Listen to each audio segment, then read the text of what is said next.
Президент Садыр Жапаров Пакистандын премьер-министрине көңүл айтуу телеграммасын жөнөттү. Анда 14-июнда жер ортолук деңизинде пакистандык жарандарды алып бара жаткан кеменин кырсыкка учурашынын кесепетинен болгон адам курмандыктары тууралуу кабарды терең кайгыруу менен кабыл алганы жазылган. Ошондой эле мамлекет башчы жалпы кыргыз элинен жана жеке өзүнүн атынан Пакистан элине курман болгондордун үй бүлөлөрүнө чын жүрөктөн көңүл айтуу менен бирге жарадар болгондордун тезирээк сакайып кетишин каалаган.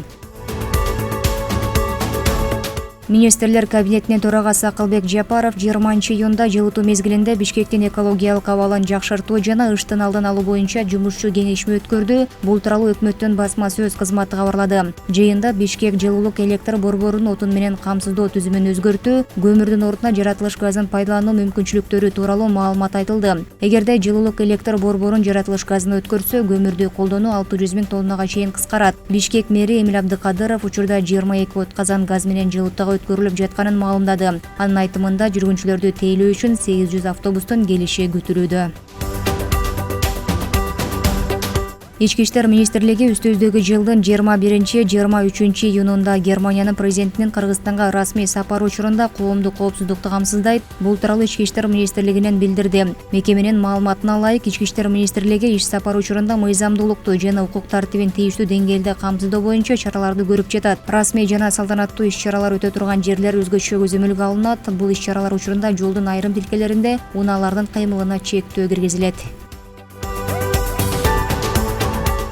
УКМК мурдагы козголгон кылмыш ишинин алкагында жаратылыш ресурстары, экология жана техникалык көзөмөл министринин мурдагы орун басары жана министрликтин Чүй облустук башкармалыгынын азыркы директору кармалганын кабарлады. Маалыматта иш кылмыш жаза кодексинин коррупция беренеси боюнча Кумтөр Gold компания жабык акционердик коому тарабынан бөлүнгөн каражатты максатсыз пайдаланып коррупциялык схема уюштурган деп министрликтин кызмат адамдарына жана жаратылышты өнүктүрүү фондунун жооптуу кызматкерлерине карата козголгону айтылат. Атайын кызмат жазык процесстик кодекстин 96 беренесинин негизинде кармалгандар УКМКнын тергөө камак жайынын убактылуу кармоочу жайына киргизилген. Учурда бул ишке тиешеси бар башка адамдарды, ошондой эле келтирилген зыяндын көлөмүн аныктоо боюнча атайын иш-чаралар жүргүзүлүүдө.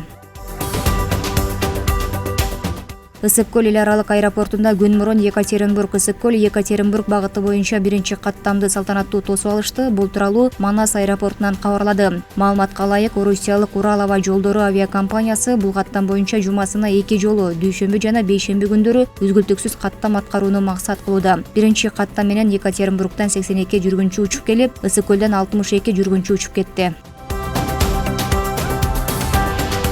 Балдардан жана өспүрүмдөрдүн лыжа мектептерине 300дөн ашык комплект лыжа жабдуулар таратылат. Бул тууралуу кабар агенттигинде өткөн маалымат жыйынында Дене тарбия жана спорт департаментинин директору билдирди. Анын айтымында бүгүнкү күндө лыжа спорту жаатында адистештирилген мектептер Нарын, Каракол, Бишкек жана Орловкада иштеп жатат. Алдыда Ош жана Жалал Абад облустарында дагы лыжа мектептерин ачуу пландалууда.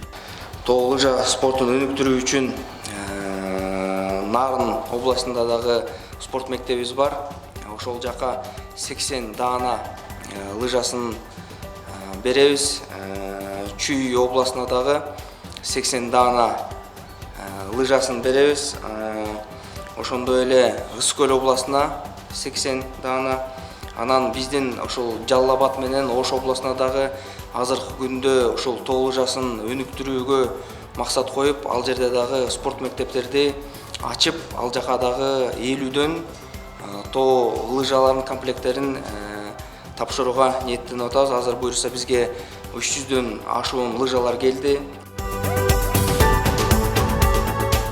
Ушул жылдын 1-июлунда Каракол шаарында республикалык деңгээлде Жолболду уулу Садыр акенин 200, Байсар уулу Кыдыр акенин 180 жылдык мааракелери белгиленет. Бул тууралуу президенттин облустагы өкүлчүлүгүнөн билдиришти. Маалыматка ылайык, мааракенин алкагында Улут баскан улуу жол аттуу этнофестиваль өтөт. Этнофестивалдын гала концерти кыргыз эстрада жылдыздарынын коштоосунда саат 20:00 башталат.